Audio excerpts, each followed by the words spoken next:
Okay, so I binged Volume 7 today of RWBY. It's in the title, so you already know that.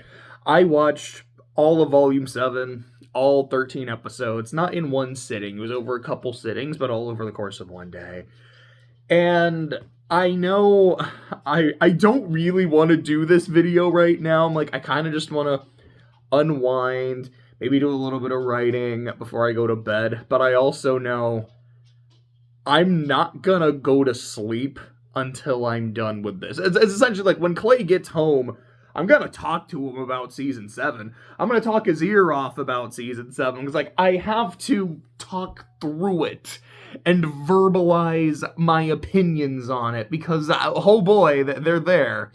And like if I'm gonna do that, I might as well just throw a fucking camera in front of me. Maybe it's my phone, but it's still a camera. And it's like, all right, let me talk about it.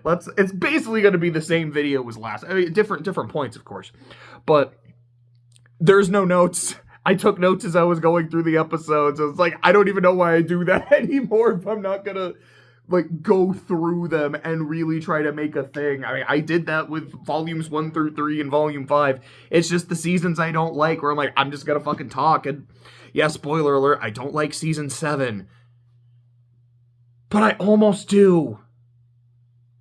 I almost love season 7, unironically. Like, I find volume 4, as I've said before, to be a boring bad. Season 6, mostly the second half. It's not like the first half is like great or anything, but I found the second half and its revisionist history of the series and notably the protagonist's track record to be a very insulting kind of bad. Volume 7 is a very unique kind of bad. It's a special kind of bad because of how good and great it almost is as a whole. But there's this one problem. And it's not a minor problem. It's a pretty fucking big one. And it keeps showing up in every episode, so it's not like it's something I can easily ignore.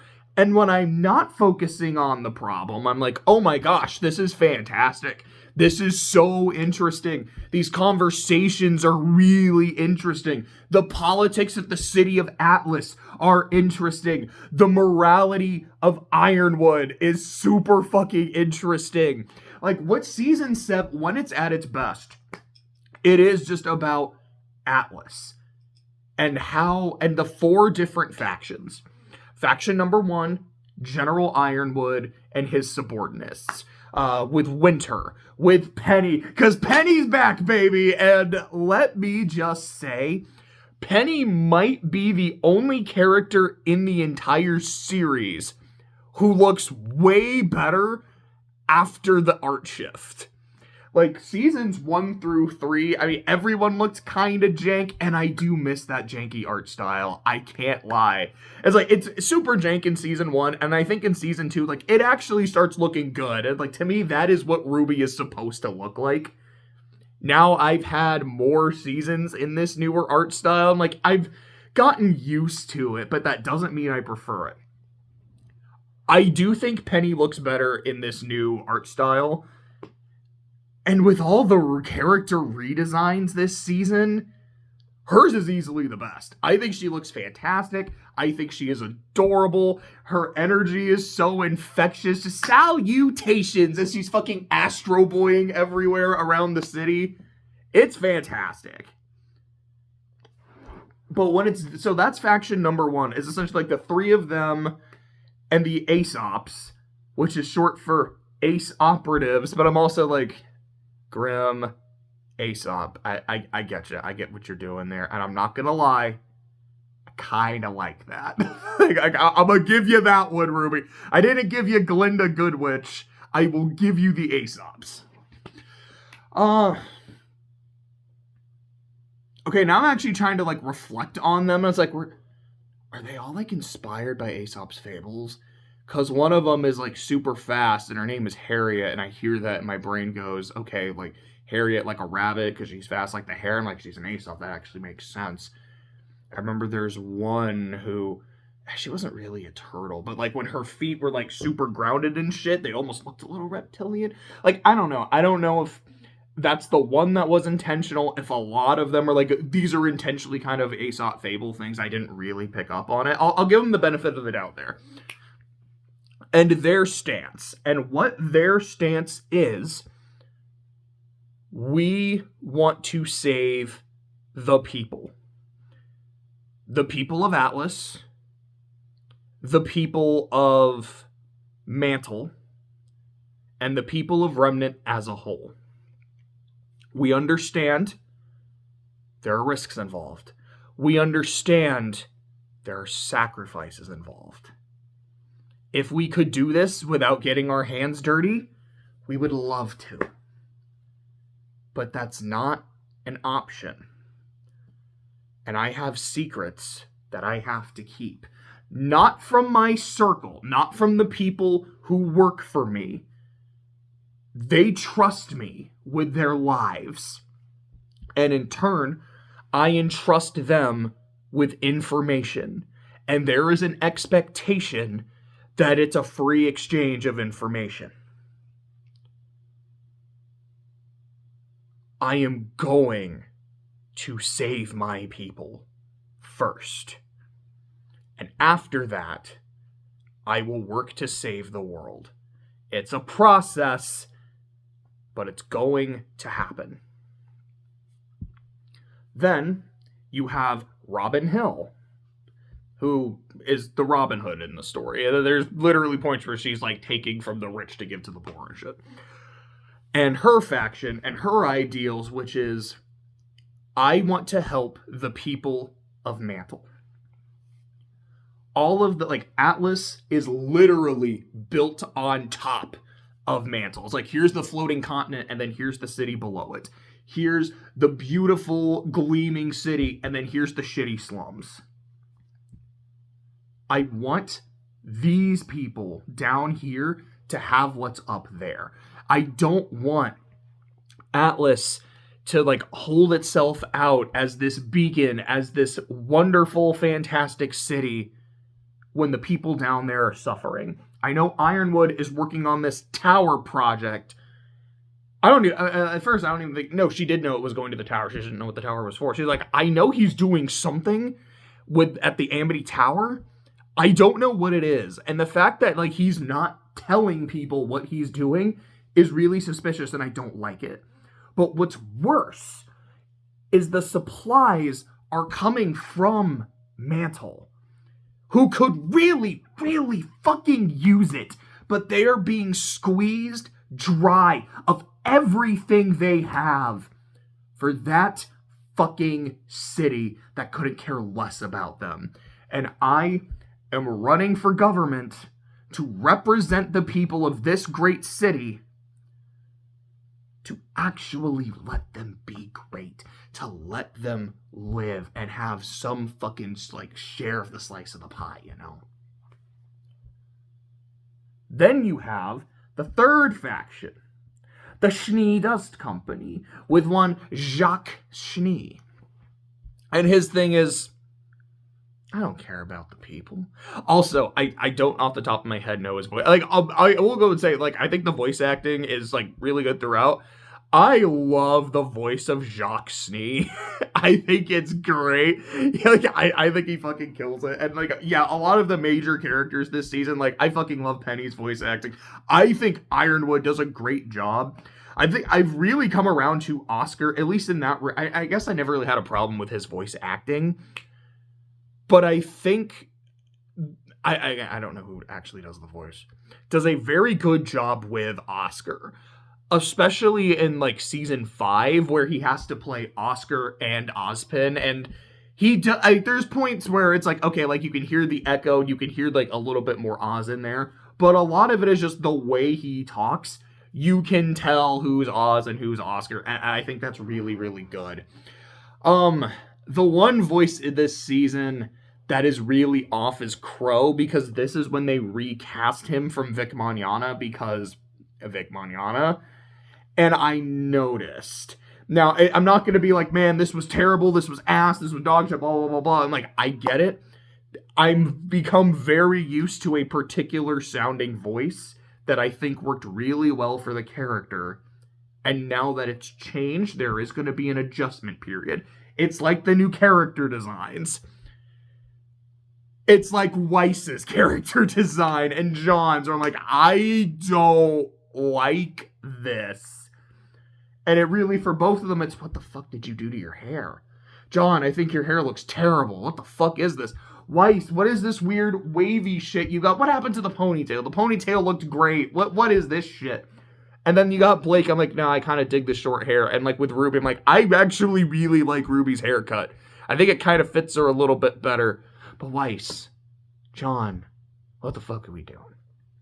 Anyways, I was getting distracted. I was on Jacques Chenier, and I just wanted to shout out his voice actor because I think it is great. Shout out, and I don't know what his name is. Might be. Anyways, point though. His faction, which is, it's his company, but it's essentially just him. And it's, I'm in this for me. I don't give a flying fuck about the people of Atlas, or the people of Mantle, or the people of Remnant as a whole. I want what's best for me. And what's best for me is this embargo going down so I can actually trade dust. And my company can go back to making a profit. So I'm gonna run for that government spot. And I'm specifically, like, I'm not running against Ironwood. I'm running against Robin. But my platform is fuck Ironwood. And that's what's gonna get me elected. And then you have the fourth faction, which is Salem, and her droogs getting into the city. Mostly Tyrion and Dr. Arthur Watts, which I really have to shout out the name Dr. Arthur Watts. I just really like it. I feel like it's for some reason, like, I hear that name and I'm like, that just sounds like it describes this character perfectly. Like, he looks like a Dr. Arthur Watts. He acts like a Dr. Arthur Watts. He has the weird fucking teeth of a Dr. Arthur Watts. Like, I don't know.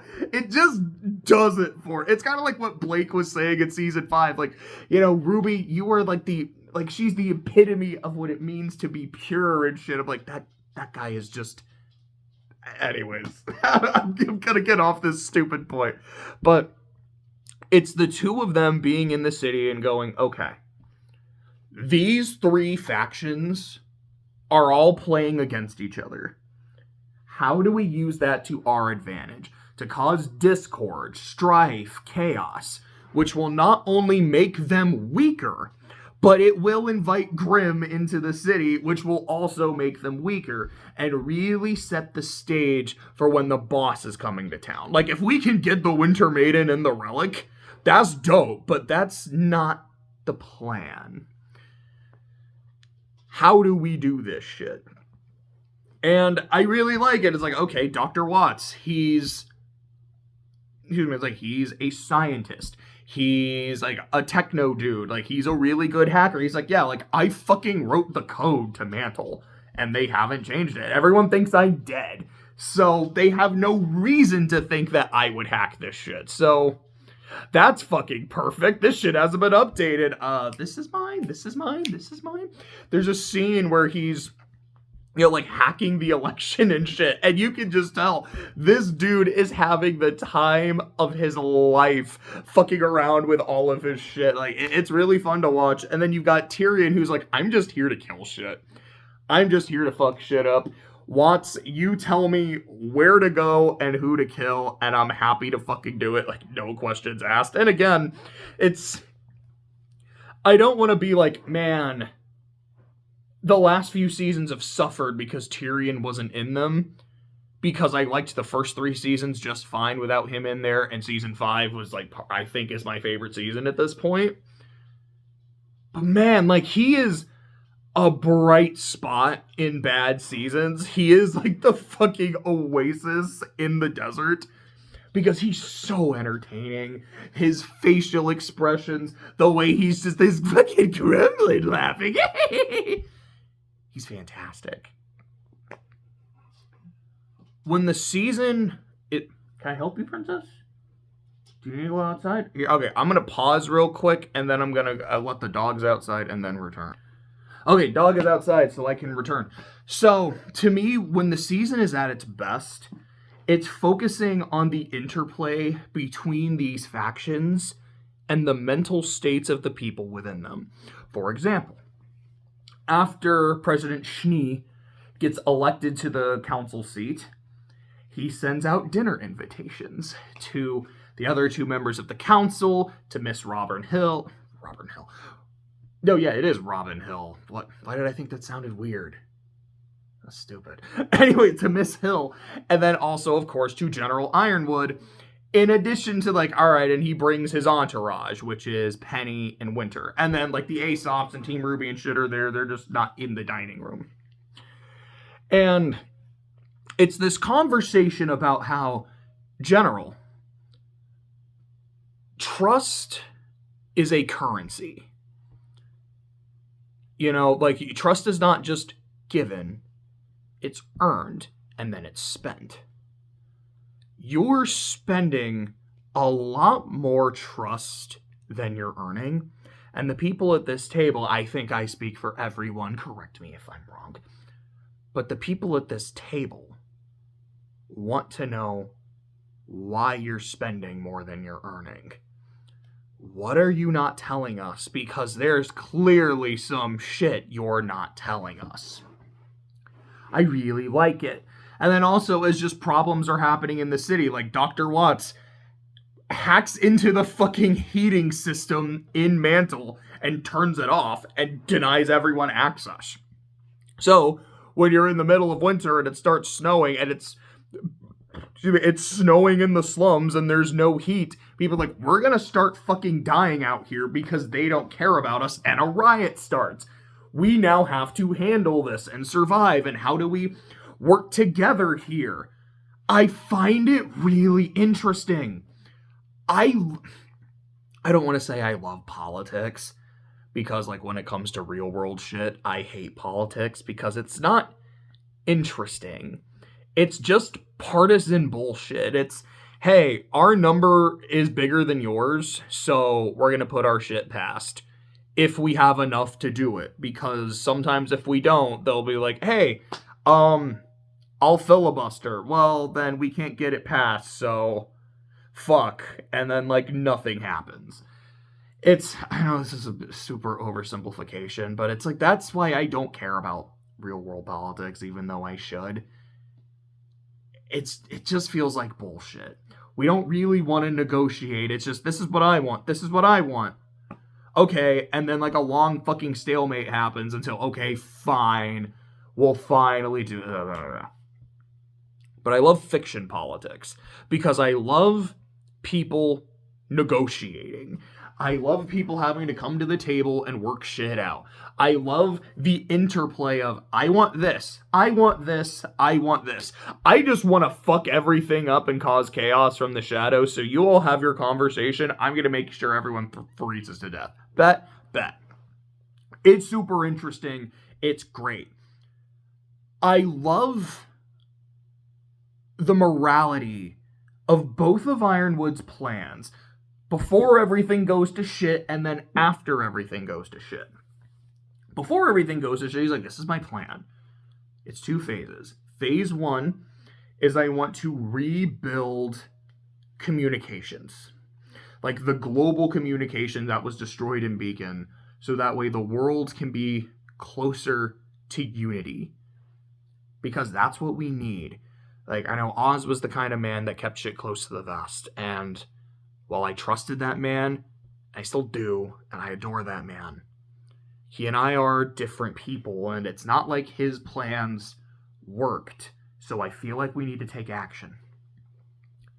I want to reestablish connection. And once we have it, I want to tell the world the truth about Salem, the maidens, the relics, because I think the world deserves to know.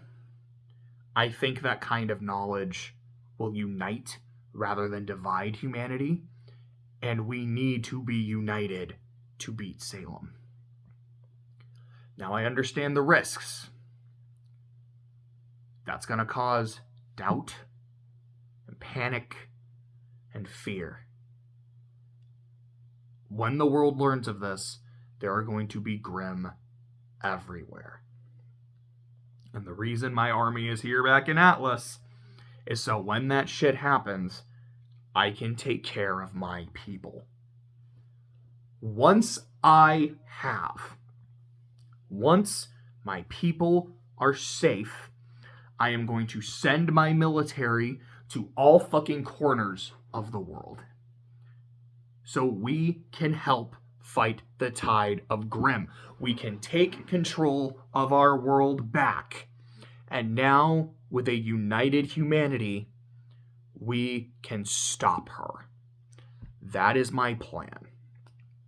Okay, I like the humanity uniting. I understand that I gotta take care of my shit, and once my shit is taken care of, I can help everyone else. Good shit. It is gonna put a lot of people in danger, though. Because Grimm are gonna be fucking everywhere. Atlas will be fine. Let's assume Mantle will be fine, because there's a military there to take care of them as well. I don't know how Vale's gonna do without, like, all the people from fucking Beacon. I don't know how Mistral's gonna do. Or Vacuo. I don't know anything about fucking Vacuo. It's... depending on how long stabilizing Atlas takes and how stable other countries are, this might not go so well. But at least there's a plan, and there's a genuine desire for action and a genuine desire to help. After everything goes to shit, when Salem says, I'm on my way to Atlas for those relics, when he finds out that Cinder has been there and is doing shit and is on her way to go get the powers of the Winter Maiden and everything, he's like, okay, new plan. First, Winter, who is not the Winter Maiden, as I was like, with a name like Winter, she's probably the Winter Maiden. It's like, she's not. She's just groomed to be the next Winter Maiden. It's like, she is the only person that interacts with the current Winter Maiden is this wonderful old woman named Freya, who is dying. And it's like, she's on her way out.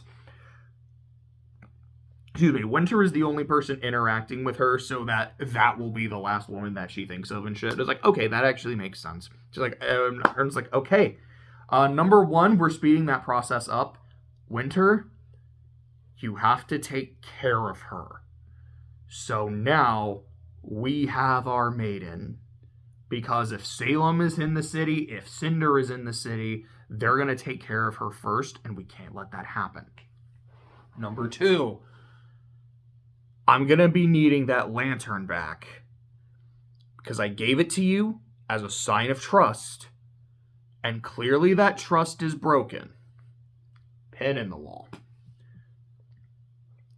And the most important thing is to make sure Salem does not get her hands on either relic. So I'm going to be taking that so we can seal it up.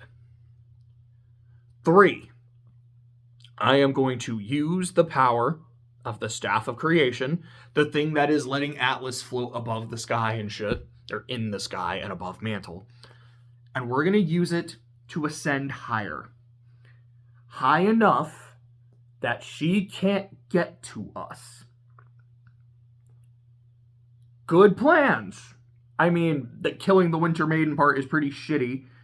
But again, you're like, if Salem and Cinder are here, it's not even that her days are numbered. It's like her fucking minutes are numbered. It would be better to take care of the problem yourself than have them do it. Hiding the relics makes sense. That's literally why Team RWBY was here in the fucking first place. It was like, yeah, we want to hide this shit. And he's like, nah, you guys, I trust you guys to take care of it. And then, okay, new plan. Your old plan. And like, okay, we're going to essentially hide from Salem, but we keep this out of her hands. Good shit, good shit, good shit. The problem. You're going to be leaving the rest of Mantle behind. A place that genuinely depends on Atlas. A place that currently also is being infested with Grimm. You're not going to be sending your people down there to keep them safe anymore. You're not going to finish all the evacuations. The people left behind are left behind. They are going to die. And as he says, and it's not an exact quote, but his sentiment is, I understand that. The priority is to stop Salem from getting the relics. Because if she gets them, it's all over.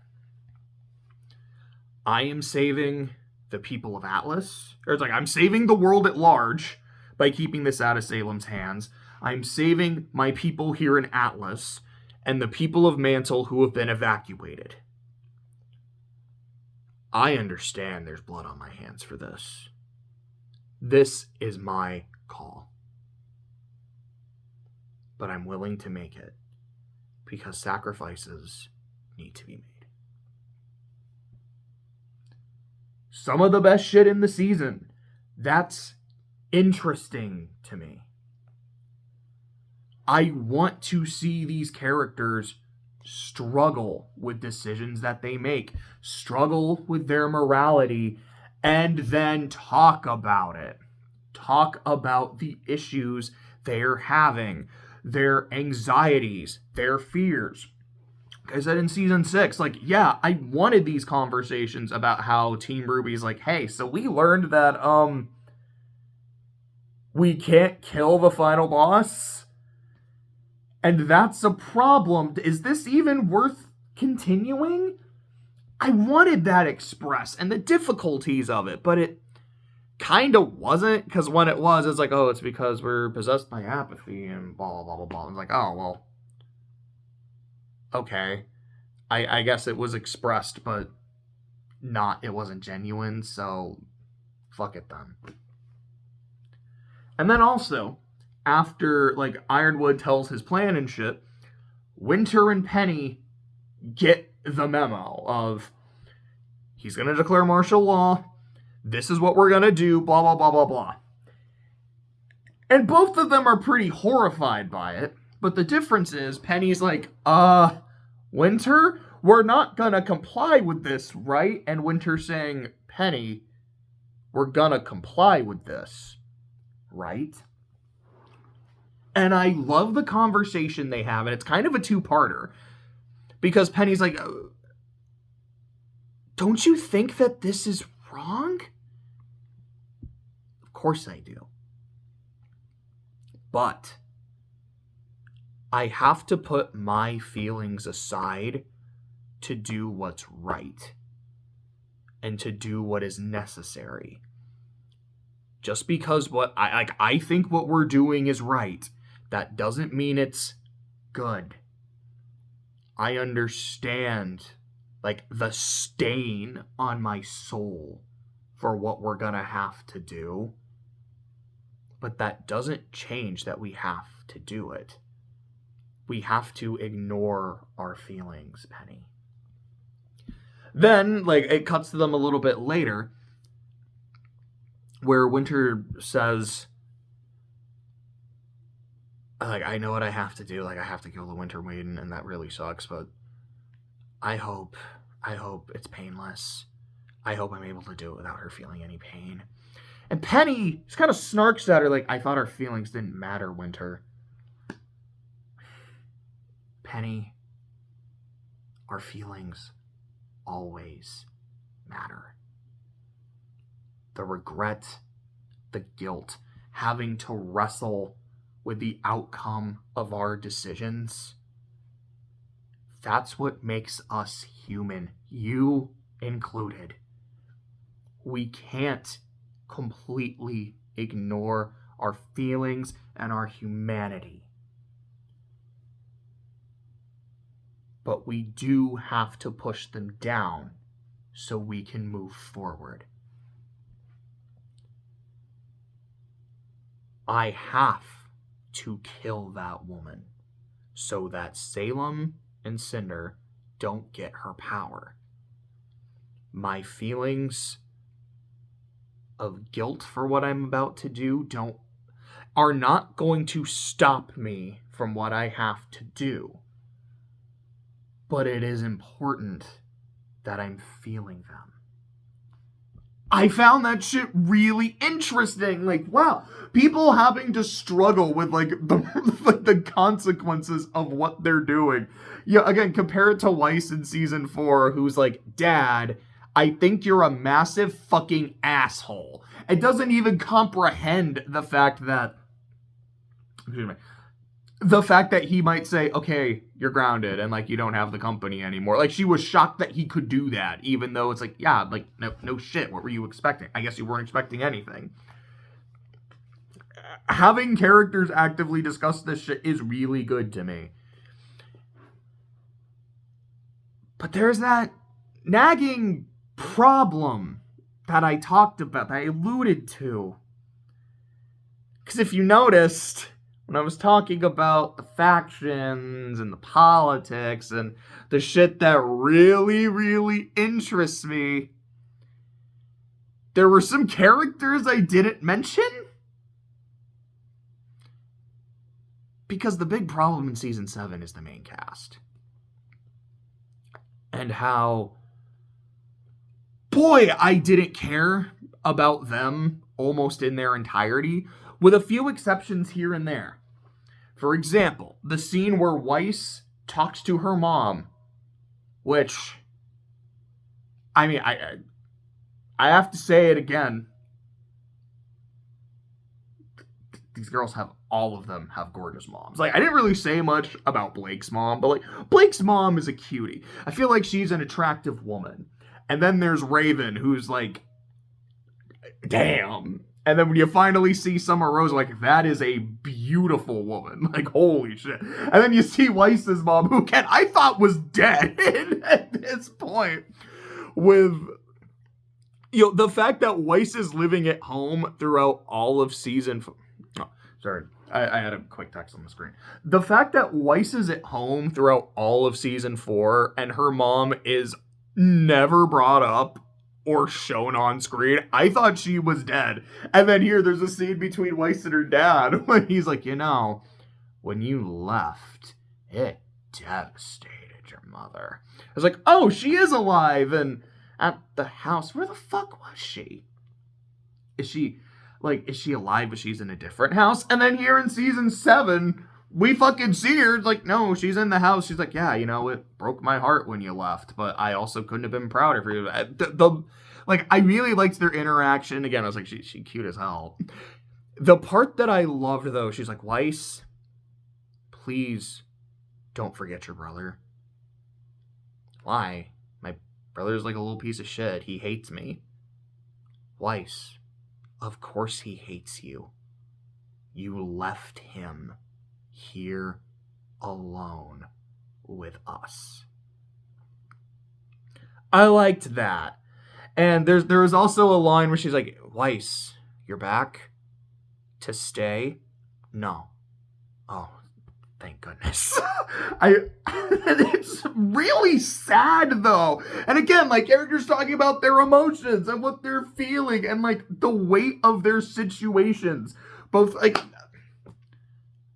I remember when I was watching season 4, and when I talked about season 4, saying, I want to actually see the politics of the Schnee family. Is there a lot of backstabbing, all the schmoozing they have to do, the underworld connections and shit that they probably have to keep their power? And boy, I got some of that in season 7 with Jacques Schnee, and then also that little bit with Weiss and her mom. Yes! Give me more of this. And then, like, the bits with Winter, too. Like, these are actually interesting people. Please write them interesting. I believe in you. There's also Nora and Ren, who they have a DTR moment. You know, they have to define their relationship. And Nora kisses him. At one point, it felt like essentially the conversation was, motherfucker, why aren't we fucking? I don't know. Like, I'm sorry. I don't really vocalize my emotions. Like, I don't know if that's something that I want. Like, I love you, but am I in love with you? I'm not sure, and I'm really confused because I love what we have, but if we go too far and it doesn't work, can we ever go back? I don't know, and I'm scared of that. And then she just, like, fucking kisses him, and they're a thing, but they don't really focus on it afterwards. I'm fine with that. There is this bit, though, when Team Juniper plus Oscar, so I keep saying Juniper even though there's no P in there anymore, but I feel like that still feels right. But if there's no P but there's an O, is it Junior? But like JNOR, but that's not a color. Like I don't know.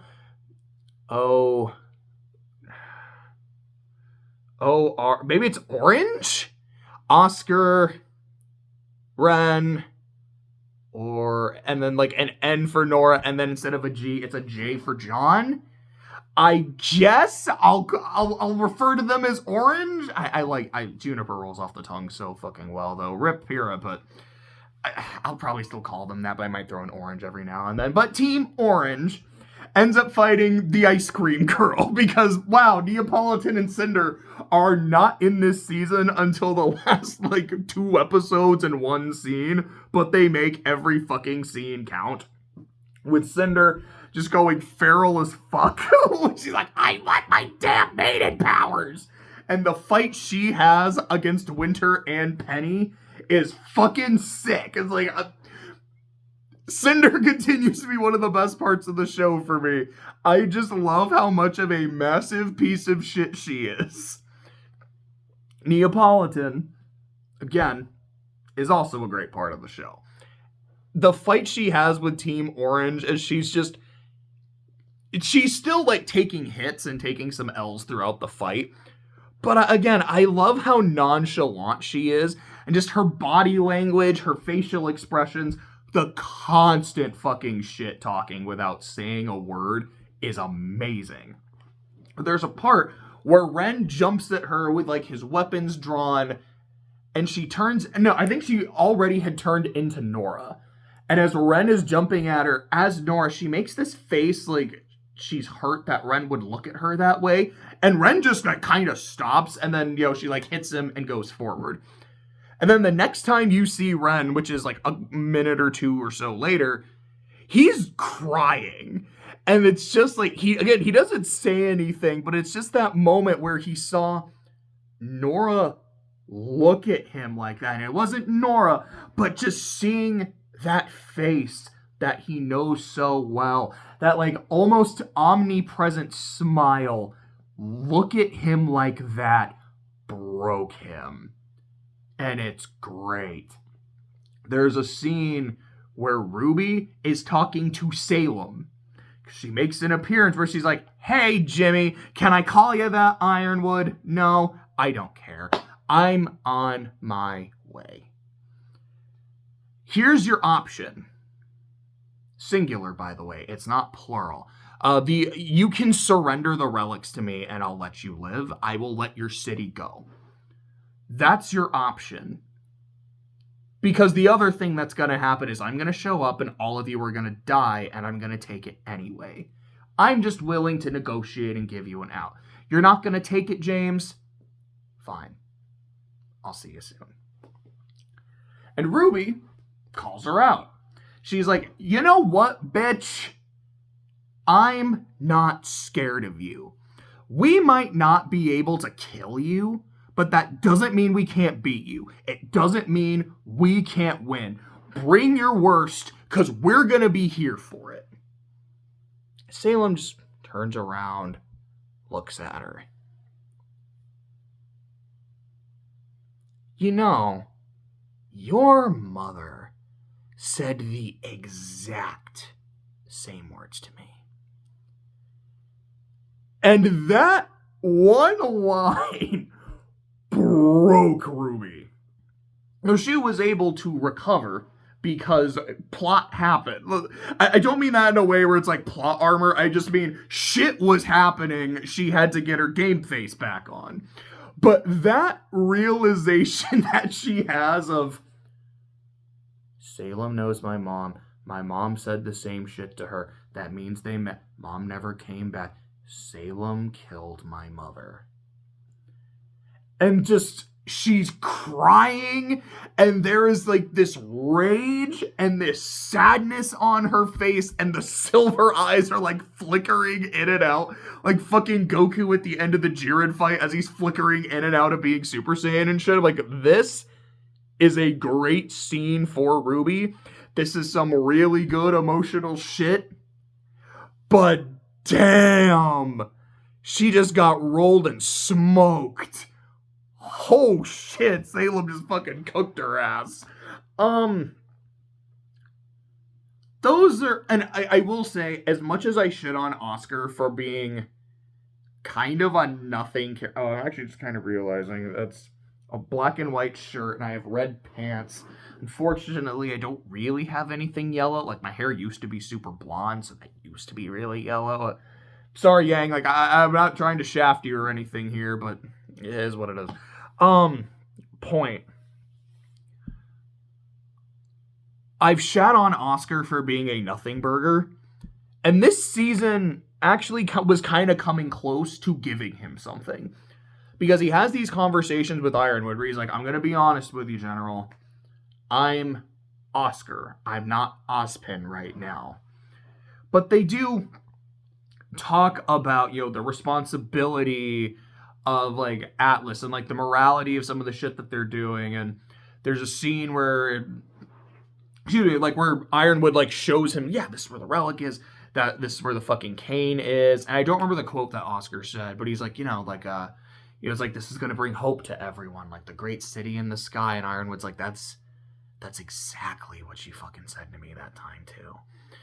And I like Oscar kind of working as an advisor to Ironwood. And it's like, there's the Ozpin in him that's already there, but also, in a sense, him kind of coming into his own. It's good. It's getting there. I don't think he's quite there yet, though, which it's been 4 seasons of him kind of being nothing, but at least we're getting something. But let's talk about why I don't like Team RWBY in this season.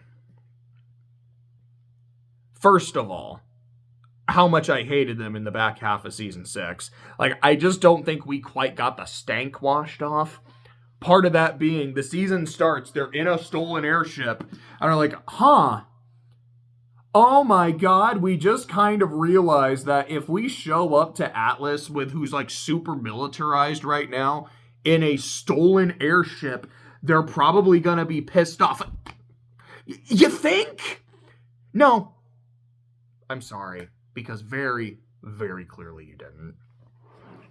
There's also, while they're on the ship, there's a moment where Weiss just kind of goes, oh, I can call my sister. Let me call Winter real quick. And one thing I will say, in defense-ish of Season 6, it is entirely possible, because they really emphasize in Season 7, like, the connection issues around the world. Which is like, okay, that's why, like, you can't really text each other when you were in, like, different countries. You could before, and now you can't, because the towers and shit. I buy that. Possibly, while you're in Argus, you're unable to contact Atlas through calls and texts and emails just because they're that far enough away. And I could almost buy that, but I don't. It's like, no, if you have a genuine military base there, and it's like the fucking border to the country's airspace and shit, that has to be in range of your fucking cell towers. Like, that just makes sense.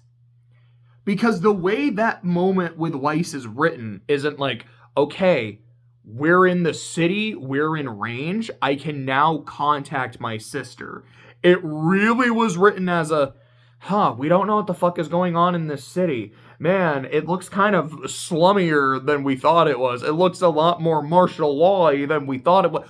Oh, I can just call my sister and ask her what the fuck is going on. Why didn't you do that before you stole a fucking airship and, like, aggroed an entire country? Just, was dumb, and I hated it, and I still hate it.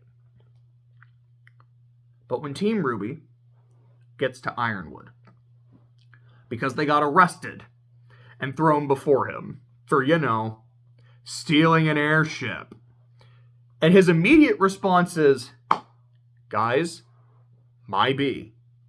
I didn't know that was y'all. I saw that an airship was stolen, it was attacked, and then it didn't follow the route, disembarked randomly, and then heard that there were people in the streets using weapons without authorization. I had to act on the information I had. I sent my operatives with that information.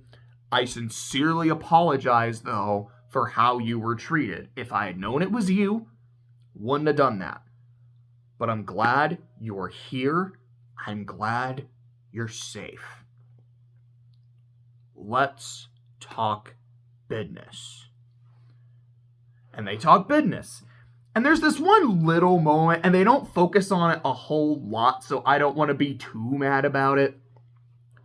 But Crow's like, okay, James, we have to talk about shit. This is private. To which Winter, it's either Winter or Penny, it might have been both of them, is like, oh, do you mean the maidens or do you mean the relics? And he's like, you fucking told them? Yeah, of course I told them. I fucking trust them. And then they kind of move on from there. But it was Crow's surprise, where I'm like, why do you seem so surprised that he told, his two most... At least, with Winter, it's, clearly his most loyal person that... all this important shit, especially after Beacon fell. That seems like a no-brainer. Because Crow almost seems offended. Again, he doesn't really focus... It's not super focused on, but his tone almost seems to be like, James, what the fuck? Why are you telling people? I'm like, I don't know, Crow. Why did you tell all of these kids the exact same fucking shit? Come on. Anyways, point though. And then that's when Ironwood's like, cool. Now that you're here, here's the plan. Phase 1, global communication and uniting humanity, because that's a good thing. Phase 2, tell everybody about Salem so we get more united. We become stronger. Yes, the short term is gonna suck for everywhere that is an Atlas, but we're gonna get our shit together quick and help everyone that needs it. Short term, bad. Long term, though, it's gonna work. And they do express their, I don't know, you sure about that? I'm sure about that. All right. I think that's not a terrible idea. If we can help, we're in. But there's a point, I don't remember exactly what triggers this part of the conversation, where RWBY, I think Ironwood specifically asks, he's like, so is there anything else that I should know? Is there anything else that I need to know? Because they do tell him that Oscar is Oz and shit. He's like, okay, anything else you need to tell me? No, that's it. That's it. Aren't y'all say motherfuckers who, when you found out the secret that Ozpin was keeping about the relics attracting Grimm, which they didn't tell Ironwood either, I don't... Maybe they did and I didn't catch it, but I don't think I heard them say that. It's like, wait, aren't y'all the same motherfuckers who, when you found out about that, got really pissed? Rightfully so, by the way. And when you found out that Oz didn't have a plan despite him always like indicating that he had one, you guys were super pissed. And the fact that he didn't tell you that he can't kill the final boss, didn't that piss you off because he was keeping secrets? Wasn't Crow kind of fundamentally broken because he learned that this man that I've trusted my entire life and have dedicated my life to didn't even trust me with the full truth? Which, by the way, one thing I will say about Crow that I love in this season is that he quit drinking. With how like shitty he was with it in season 6, I really, really liked that character growth. But it's the fact that, because everyone says like, RWBY will follow your lead, like however you decide to act in the situation, we'll do it. Again, even Crow. And she's like, yeah, there's nothing else we need to share. And Ironwood's like, okay, bet, I trust you. And it's either right before or right after that, I don't remember which, he takes the relic, again, like their relic, the fucking lamp that was acquired when they were arrested, just gives it back to RWBY. And she's like, you're giving this back to me? Yeah, why wouldn't I? Like, I'm not trying to take it from you. Again, I really do apologize for the way you were brought to my office. But no, like, we're working together now. Like, I've told you my plans. I've told you everyone who's in on my plans. It's these two and my Aesops. I believe in trust, which might sound a little ironic as someone who worked with Oz for a long time, because I know Oz kept his secrets. But I don't want to keep secrets from the people I'm working with. And I expect it to be a two-way street. Like, if you have information, you tell me. When I have information, I tell you. We work best together when we're open. The reason RWBY gives, I had like a hair in my mouth, for not telling Ironwood the truth, the whole truth and nothing but, is because she says, I'm not sure how much to trust him. Which, granted, given what happened with Leonardo a couple seconds ago, is kind of understandable. You're like, okay, just because someone was friends with Ozpin does not mean they are your ally. Just because someone knows the truth of everything and knows about Salem does not mean they are your ally. Leo's not even the only example of that. Look at Raven. Okay. I get you then being like, I don't know what all I should tell Ironwood and what I should keep close to the vest. Fair enough. Here's my 2 problems with that. Number 1, here's my 3 problems with that. Because the third one, that's the big one. Problem number 1. Ironwood has this whole plan about, like, I want to unite the human race without even knowing Oz's true calling. Like, he didn't even get that backstory. He's like, I want to have us united. I want us to be able to defeat her. It might be kind of important to let him know in these kind of earlier stages of his plan, to let him know, General, there's something you need to know before you keep moving forward. Oz can't kill her. Or it's like, Oz asked, how can she be killed, and was told that you can't. With the implication being that you is a royal you, although it might be like a literal genie kind of thing where it's like, you can't, Ozma. But she can! Like, it's probably gonna be something like that. It's what I'm expecting, because a truly immortal made antagonist. I mean, there's probably stories that have done it, like, super well. I mean, Kyubey is an immortal antagonist. I fucking love Kyubey. But, like, it can work. I mean, again, like, fucking Sea Cats Bird's fantastic. It's not that it can't work, but in a setting and story structure like this, it does make me kind of check out. Like, really? Can't even kill the final boss? Okay. I'm also just now remembering that while near the end of season 6, they were kind of hinting something with, like, Emerald and Mercury, and, like, maybe at least Emerald will, like, change sides or something. She does not appear in season 7. That's not a huge deal. It's like, oh, just, wow, we're doing nothing with that, are we? Okay, but anyways, back to the 3 thing. I'm assuming like that. The thing that really fucking pissed me off about Team RWBY in this season, or them not telling Ironwood. Number one, it's like, if this dude is doing this big ass fucking plan, it might be important to tell him it might not work the way you think it will. So maybe don't go forward with it, or if you do still want to go forward with it, keep in mind you won't be able to kill her. Number two, RWBY's justification, like I said, is I don't fully trust him yet. I want to tell him the truth, though, once I trust him. To me, that justification falls completely flat and shatters like a Neapolitan illusion the second he handed that relic back to her. If he had said, like, I'm going to keep this for now, for safekeeping, blah, blah, blah, blah, blah, and RWBY's like, there's something kind of sussy about it. I don't trust it. I'd buy it. But the fact that this dude is so open, is like, welcome into my office, which again, like, Leo did the same shit, but it's like, welcome to my office. These are the people working for me. This is what they know. This is what they can do.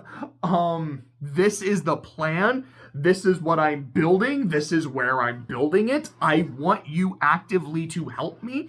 Because Leo was just so fucking sus the entire time. And just, Crow was blinded by his trust and loyalty. Again, fair. He's like, I did not think anyone in our inner circle would betray us like that. Fuck. But it's very clear that there's something off here. And even Crow was like, there's something off here. And Oz is like, yeah, this is wrong. There's nothing like that with Ironwood. And the moment he gives that relic back, like, yeah, I don't need it. I trust you with it. You brought it all the way here. Clearly, you can be trusted to take care of it. But I want it to be open. I fully trust you guys. I have no reason not to. I would like that in return. I feel like at that moment, there was every reason to trust Ironwood. Be like, okay. So let me tell, like, okay, General, I know you asked me if I had anything else to tell you. There is actually, and it's kind of fucking big. Sorry, like, I wasn't sure how much I could trust you, but you give me the fucking relic back and shit, like, I gotta let you know. Blah, blah, blah, blah, blah. And I'm going, oh. Thank you for letting me know. I'm really fucking glad I know now, and now I can think about it. Because even when they do eventually tell him,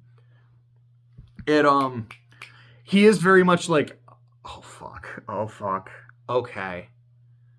We're still gonna move forward. It is like everything goes to shit at once, and it compounds, and he's like, okay, you guys have also been fucking lying to me for the entire season and keeping really important secrets. And also giving my secrets, like, about what the tower is and where it's located to the opposition.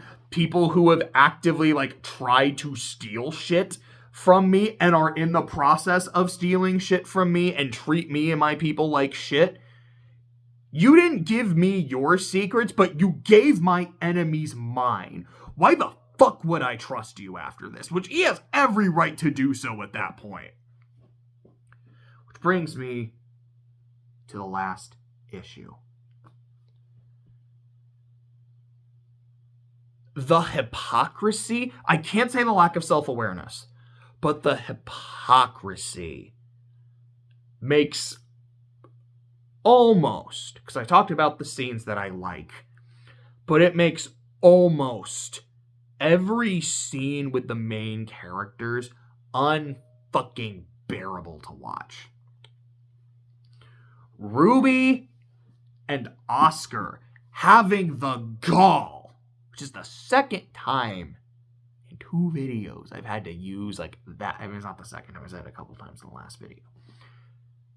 But them having the gall to tell Ironwood, you need to be open with your enemies. Like the Council, Schnee, Robin. You need to not keep secrets from them. If you want to work well with people, you need to trust them. You need to be an open book. That's probably what you should do. Again, he's been nothing but honest to the main characters. And the end game of his plan is to be fully honest with everybody. And they, the ones who were actively keeping vital information from him, are the ones saying, maybe you should be a bit more honest, James.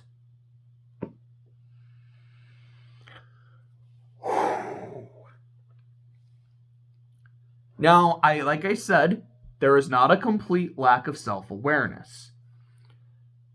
There's a few moments, because when they're all talking about this shit, usually it's Weiss who's the one person that's like, hey, this is fucking stupid. This time it's Yang, and she's like, hey, we all got really fucking pissed off at Oz when he kept these exact secrets from us.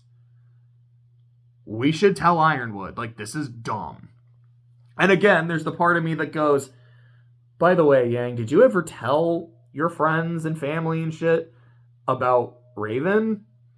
Because that's a secret, and that's a secret you're keeping. Again, no more lies and half-truths. Right, Yang? Right, Yang? It's from all the people who could be like, maybe we shouldn't be keeping this, is the one person who's also keeping a secret. Fucking come on.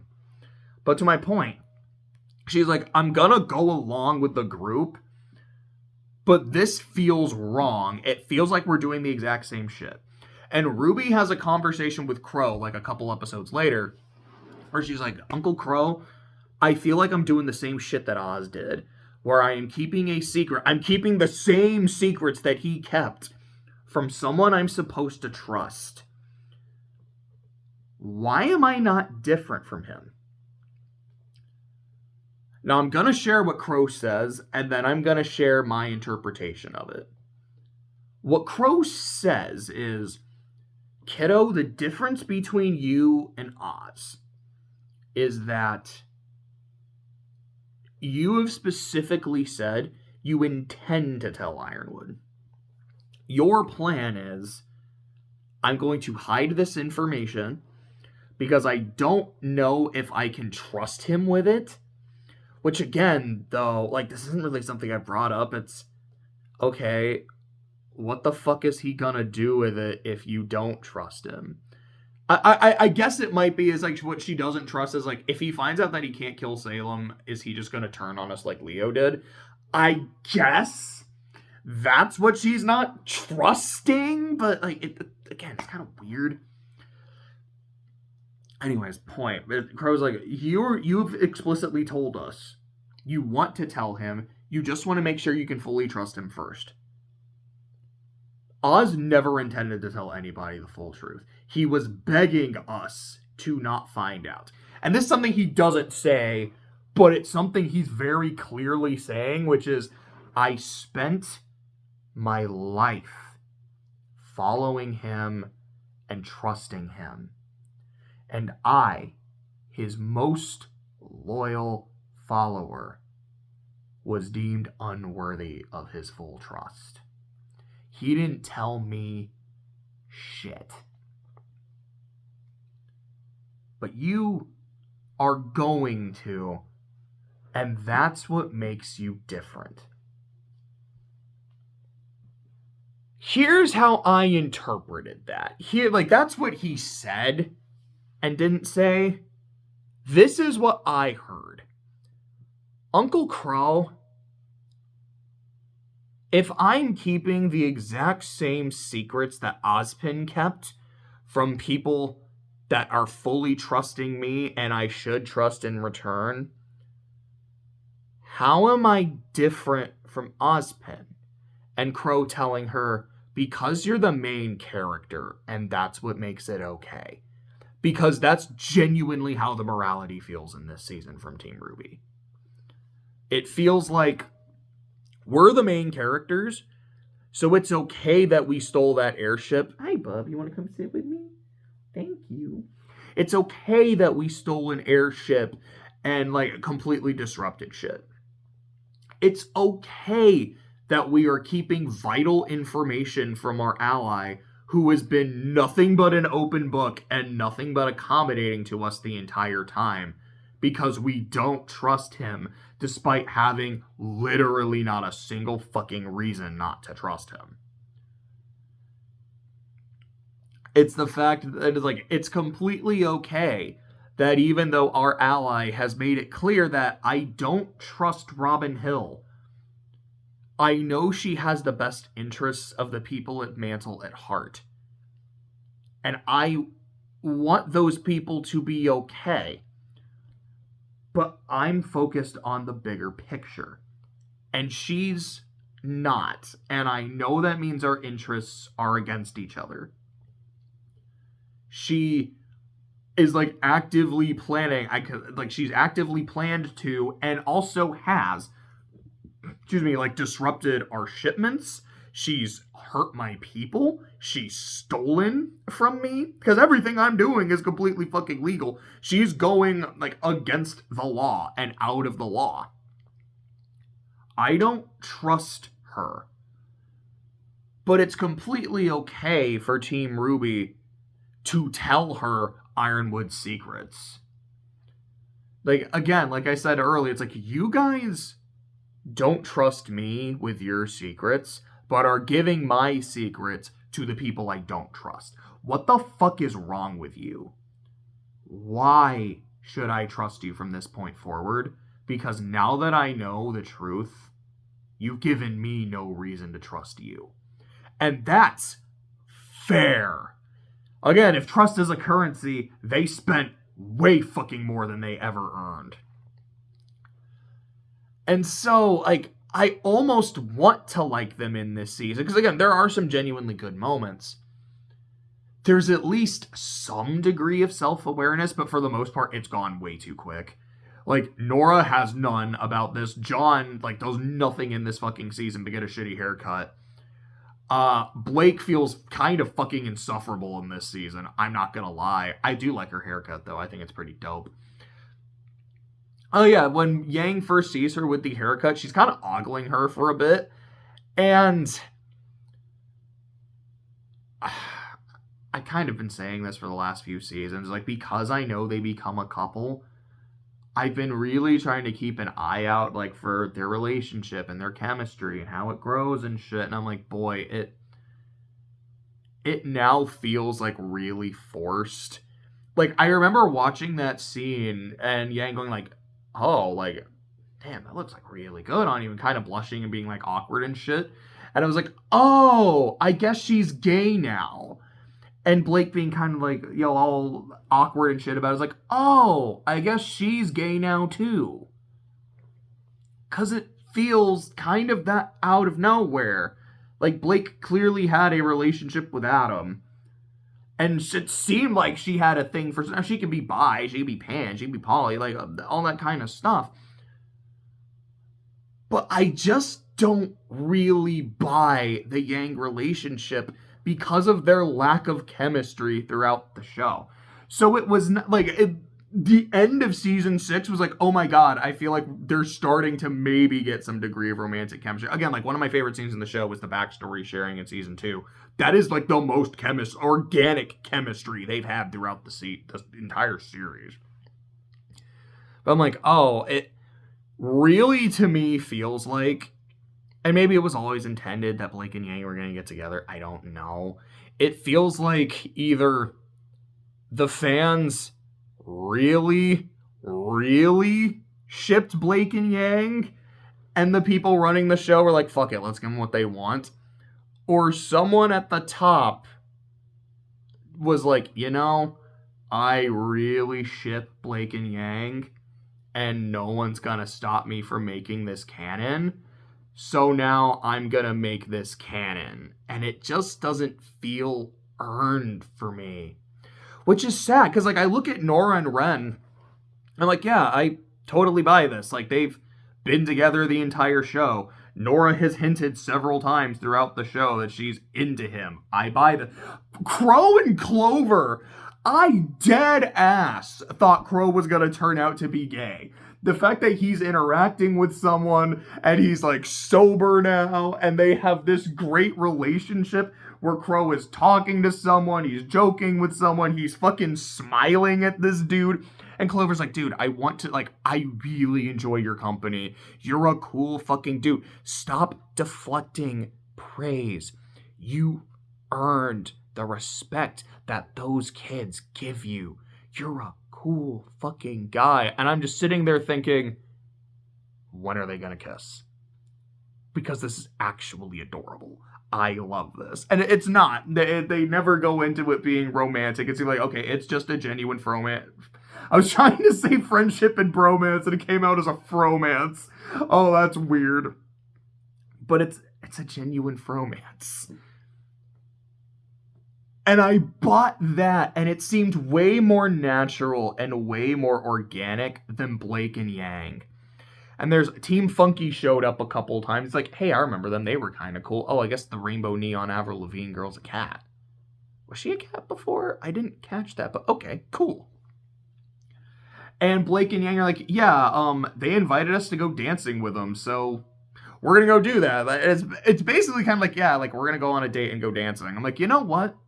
I want to see that. That sounds lovely. If you guys are trying to make them a couple, I want these scenes of them being a couple and going out and having a good time and getting to vibe. And of course we don't see that. We're focused on the plot. And the plot in that episode is fine because we got to focus on Penny. I love Penny. It's like, Penny is great in this season. But I'm like, man, this is like the one time I actually wanted us to focus on whatever Blake and Yang were doing. And we didn't.